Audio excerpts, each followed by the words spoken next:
দেখো আজকে শরীরটা একদমই ভালো নেই জানো তো, তার জন্য ডাক্তারের কাছে গিয়েছিলাম।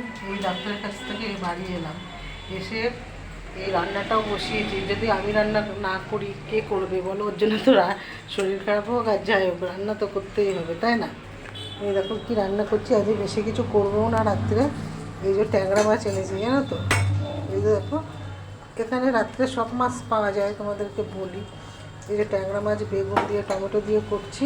এদিকে রুই মাছ ভাজা বসিয়েছি, কারণ ট্যাংরা মাছটা না আমার মেয়ে খায় না, তার জন্য এই এটা করছি। আর ও মাছ ভাজা দিয়ে একটা আলু সিদ্ধ দিয়েছি, ওই দিয়ে খেয়ে নেবে। এদিকে ভাতও হয়ে গেছে দেখুন।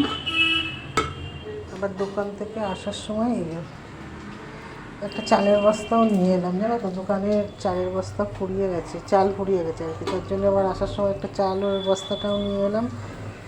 আর রাত্রে তাড়াতাড়ি রান্না করে ওর বাবাকে আর মেয়েকে খেতে দেবো, দিয়ে আমি তাড়াতাড়ি শুয়ে পড়বো জানো তো, শরীরটা ভালো নেই।